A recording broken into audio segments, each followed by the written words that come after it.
Welcome back everybody. हमने देखा कि 2 रोज पहले हुकूमत की जानिब से एक अताउल्लाह तारर साहब ने एक प्रेस कॉन्फ्रेंस की, तहरीक इंसाफ पर पाबंदी लगाने की बात की गई और फिर इस ऐलान के बाद ही अब बात जो वो पार्लियामेंट में ले जाने फिर मशवरा करने पर आ गई है।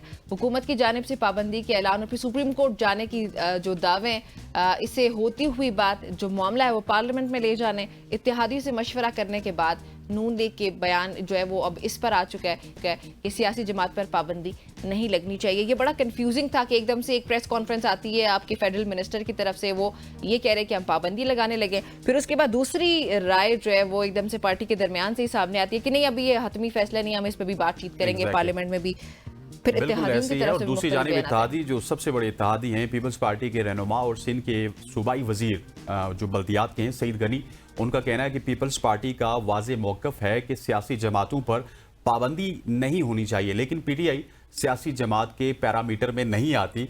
पीटीआई को साबित करना होगा कि वो सियासी जमात है, उनको क्या करना होगा? 2-4 रोज पहले आपको सुप्रीम कोर्ट ने बताया कि वो है जमात या नहीं है। खैर चलें, ये बयानात हैं। उसके बाद फिर पाकिस्तान की मौजूदा सियासी सूरत हाल पे हम बातचीत भी करेंगे अभी, लेकिन इट्स काइंड ऑफ फनी कि मतलब एक ही जमात के अंदर से मुख्तलिफ किस्म की आरा सामने आती है। अब अगर पीपल्स पार्टी की बात करें, शुरू में जब प्रेस कॉन्फ्रेंस हुई तो मैं आपको कुछ सुनवाना चाहता हूँ निम्रा। क्या सुनवाना जरा इसाक ने कल एक बड़ी जबरदस्त बात की। मुझे वो जब भी डॉक्टर साहब की बातें मैं सुनता हूँ ना तो मुझे खुशी होती है। वो पुराने पाकिस्तान की बातें करते हैं, जरा सुनते हैं जरा। देखिए, बात यह है कि जो महंगाई है वो ये हुकूमत नहीं लाई। पाकिस्तान को उस वक्त याद कर रहे जब मियाँ मोहम्मद नवाज शरीफ वज़ीर आज़म थे 2013 में। मुल्क जो था वो यानी बहुत बुरी हालत में था। मीनार पाकिस्तान के नीचे करोड़ों रुपये लगा के जिसको इंट्रोड्यूस किया गया था, उसकी हुकूमत लाई गई। 2018 का इलेक्शन चोरी किया गया। जब उन्होंने छोड़ा तो पाकिस्तान की मीशत 24वीं दुनिया की मीशत से 47वीं मीशत बन चुकी थी। मुस्लिम लीग नून को, पीडीएम को हुकूमत लेने का शौक नहीं था। अब दोबारा मुल्क की मीशत के लिए दिन रात वज़ीर आज़म शहबाज शरीफ और उनकी टीम काम कर रही है। पाकिस्तान ने दोबारा उभर रहा है। पाकिस्तान ने दोबारा एक मईशी कुव्वत बनना है, जो वज़ीर इत्तलात ने कहा है। उसके बाद जो हमारे इत्तेहादी हैं उनसे मशवरा होगा। क्या बात है, क्या बात है। देखा इसाक डार साहब की गुफ्तगू, मतलब कि इसाक डार साहब को जब भी मैं सुनता हूं तो वो मुझे एक चीज कहते हुए नजर आते हैं कि इस मुल्क की प्रॉब्लम्स का एक ही सोल्यूशन है, वो है प्राइम मिनिस्टर नवाज शरीफ। मतलब कि वो नून लीग नहीं है, वो शहबाज शरीफ नहीं है, वो कोई और प्राइम मिनिस्टर बने तो वो उसका सोल्यूशन नहीं है। और अभी भी मेरा ख्याल है कि यही बयानिया ये लेके वापस अवाम के पास जाएंगे। आयरनी हसनैन, आपने भी ये बात की तो मेरे ज़हन में आ गया कि जब नवाज शरीफ से आप बात करेंगे तो वो कहेंगे मईशत के जितने भी मसाइल है उसका हल इसहाक डार है। शायद वही वजह कि एक ही रात में उनका प्लेन जो है वो पाकिस्तान आया था। हमने देखा कि वो किस तरह रातों रात फाइनेंस मिनिस्टर बन गए थे। तो ये दोनों बड़े करीब है एक दूसरे के, इनको करीबी समझा भी जाना जाता है। शायद यही वजह है कि इनको सिर्फ नवाज शरीफ में हल नजर आता है और नवाज शरीफ साहब को इनमें हल नजर आता है, इसहाक डार साहब में। May be that is why he is the deputy prime minister. ये सिर्फ इनमें नहीं है, ये पूरी मुस्लिम लीग नून का प्रॉब्लम है। कि वो जब महंगाई हो जाती है, जब चीजें आउट ऑफ कंट्रोल होती हैं, तो उनका बयानिया यकसर तब्दील होकर नवाज शरीफ की तरफ जाता हुआ नजर आता है कि मियां साहब अगर हो जाते, प्राइम मिनिस्टर बन जाते तो ये हो जाता, वो हो जाता। लेकिन इस तरह से मेरा ख्याल है कि मामला चल रहे हैं। अच्छा, फवाद चौधरी ज्वाइन कर रहे हैं इस पे बातचीत करने के लिए। फवाद, अस्सलाम वालेकुम। Fawad, can you hear me? तो साहब, आपको हमारी आवाज आ रही है?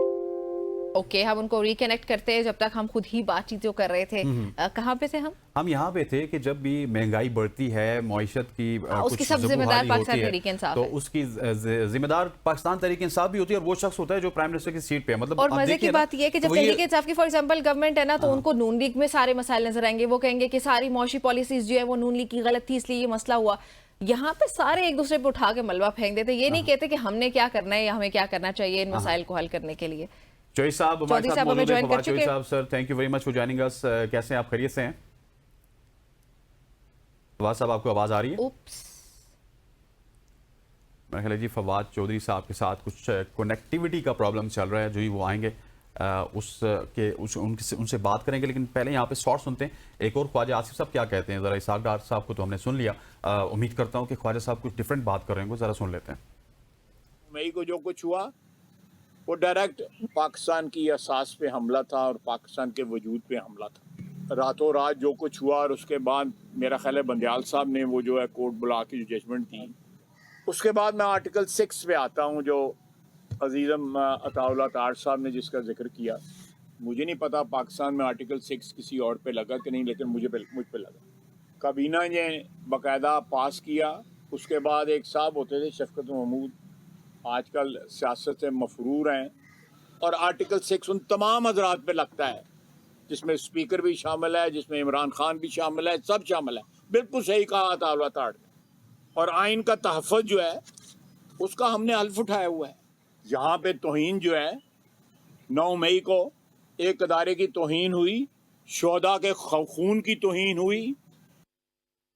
जी, सो आप इस पे क्या कहेंगे? देखिए, आप ये जो बात आप कर रही थी कि ये कितनी मुज़ायका खेज़ बात है, आपने जो बात की वही बात ख्वाजा साहब ने दोहराई कि सारी खराबियों की जड़ पाकिस्तान तहरीक इंसाफ है। आर्टिकल 6 सिर्फ उन्होंने गिनवाया कि इमरान खान पे भी लगना चाहिए, उसके बाद पता नहीं शाह महमूद कुरैशी पे भी, और किस किस पे उन्होंने गिनवा दिया कि इन सब पे आर्टिकल 6 लगना चाहिए। लेकिन मैं आपको बताऊं कि इस मुल्क की आर्टिकल 6 लगाना इस मुल्क का हल नहीं है। इस मुल्क का हल ये है कि अवाम इस वक्त जो पिस रही है महंगाई से, बिजली के बिलों से, गैस के बिलों से, और बहुत सारी ऐसी चीज़ें जो कि अवाम की दस्तरस से बाहर हैं, अवाम वो सुनना चाहती है। ये अवाम को कुछ और डिफरेंट पिक्चर दिखाना चाह रहा हूँ। यही मसला हमें पाकिस्तान तहरीक इंसाफ के दौर में भी नजर आता था। जब स्टार्ट के 1 साल में स्टेबिलिटी नहीं थी तो वहाँ पे इसी तरह की सिचुएशन हमें नजर आती है। अच्छा हसनैन, एक बार फिर से ट्राई करते हैं। फवाद, आप हमें ज्वाइन कर चुके हैं, आप हमें सुन पा रहे हैं? नहीं, अभी उनको आवाज़ नहीं आ रही है। फिर से कनेक्ट करने की कोशिश करते हैं। अच्छा, आप कंटिन्यू कर सकते हैं। तो मैं ये कह रहा था कि इस तरह की चीज़ें जब आप साल सवा साल गवर्नमेंट आपसे नहीं चलती तो फिर आप इन्हीं में आ जाते हैं कि फ़लाँ चोर है, फ़लाँ पे आर्टिकल 6 लगना चाहिए, फ़लाँ डाकू है, फ़लाँ चीज़ें। लेकिन मेरा ख्याल है कि अब मामलात आपको हल अगर करने हैं तो आपको रियल मानू में अवाम को रिलीफ देना होगा। आर्टिकल 6 की जो आपने बात की है कि अगर वो लेट्स से कासिम सूरी जो कि साबिक डेप्यूटी स्पीकर थे इमरान खान के दौर के, उसके अलावा चेयरमैन रहे उस टाइम, चेयरमैन जो है पाकिस्तान तहरीक इंसाफ के इमरान खान, अब तो बानी हो गए। अच्छा, उसके बाद फिर अगर बात की जाए फॉर्मर प्रेसिडेंट की, आरिफ अलवी साहब की, तो ये आर्टिकल 6 लगाना ना, ये गद्दारी के मुकदमात, मतलब कि आप सोचिए कि हम इस पॉइंट पे आ चुके हैं जहां पे हमें हमारे जो पास्ट के हमारे फॉर्मर प्राइम मिनिस्टर हैं या फिर प्रेसिडेंट हैं, उनको जैसे ही वो अपनी कुर्सी से उतरते हैं हमें आर्टिकल 6 लगाने की जरूरत पड़ जाती है। 4 साल प्राइम मिनिस्टर, 4 साल जेल में, 4 साल प्राइम मिनिस्टर, 4 साल जेल में, और फिर उसके बाद वो दोबारा हीरो बन के वापस सामने आते हैं, चाहे वो नवाज। जी, सो ये आपने कमेंट, ये बल्कि आपने स्टेटमेंट सुनी है, इस पे कमेंट क्या है? थोड़ी एहतियात बरतनी पड़ेगी। एक जो लफ्ज़ एक्सटेंशन, मुझे उससे थोड़ी एलर्जी हो गई। उन्होंने कहा ना कि कौमी मफाद, कौमी मफाद ये था कि नवाज शरीफ साहब को बाहर भेजा जाए। अभी कौमी मफाद ये है कि इमरान साहब को जेल में रखा जाए। हालांकि कौमी मफाद जो एक्चुअल में है वो रियलिटी ये है कि आपने अवाम को यहाँ पे आके रिलीफ देनी है। लेकिन अनफॉर्चुनेट ये है कि उस कौमी मफाद की कोई बात ही नहीं कर रहा। और यही वजह है निमरा कि पिछले 10-15 साल में हमारा कौमी मफाद हमें ये कहता है कि इमरान को अंदर कर दो, नवाज शरीफ को अंदर कर दो, नवाज शरीफ को बाहर ले आओ, इमरान को अंदर कर दो, या इमरान को बाहर ले आओ, जरदारी साहब को अंदर कर दो। लेकिन अनफॉर्चुनेट ये है कि अब 10-15 साल की स्टोरी देखिए ना कि चीजें कहां से हाइक करके कहां पे पहुंच गई। इस क्योंकि ये कौमी मफाद तो है नहीं ना, हम तो कीड़े मकोड़े हैं। बिल्कुल ऐसे ही है। और ये कौमी सलामती पे बात आ जाती है फौरी तौर पर, और वो भी हर किसी ने अपने अंदाज की तशरीह की होती है। एक जो लफ्ज़ मैं आपसे बात करने लगी थी, एक्सटेंशन, इससे मुझे बहुत हद तक एलर्जी हो चुकी है। अब किसी भी इदारा हो हमारा, ख्वाह वो एस्टेब्लिशमेंट हो, जुडिशरी की अगर बात आ जाती है, तो ये जो एक्सटेंशन है ना, और ये जो एक्सटेंशन का ये जो लालच है, इसने हमारे पूरे निज़ाम को फरसूदा करके रख दिया। अभी आजकल आप सुनते होंगे बहुत किस्म की क्या सराइयाँ हो रही हैं, बहुत सारी खबरें आ रही हैं, वो ये कि जस्टिस काजी फाइज ईसा की एक्सटेंशन के बारे में बातचीत हो रही है। अब यहाँ पे मुझे लगता है कि हर बंदे को, जो भी बंदा किसी भी ओहदे पर बैठा है, जो भी ओहदेदारान है, उनको खुद ही ग्रेस शो करनी चाहिए। उनको ये पता होना चाहिए कि ये मेरिट पे कितना बड़ा सवाल है सबसे पहले, फिर उसके बाद आपकी जो ट्रांसपेरेंसी है उस पर कितना बड़ा सवाल आ जाता है यहाँ पे।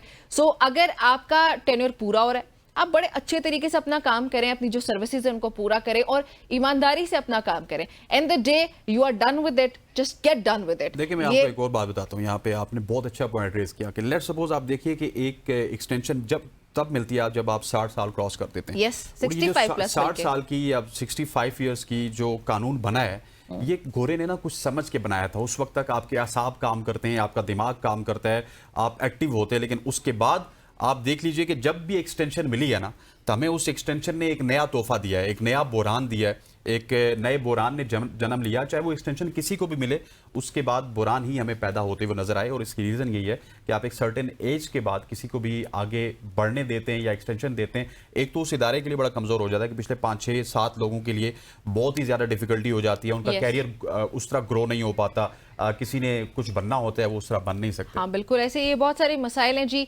जिन पे हमने बातचीत तो करने की कोशिश की। फवाद चौधरी साहब ने हमें ज्वाइन करना था और उनकी कोई इशू की वजह से हम कनेक्ट नहीं कर पाए। फिर किसी दिन इंशाल्लाह सही। अभी यहाँ पे एक ब्रेक शामिल करते हैं।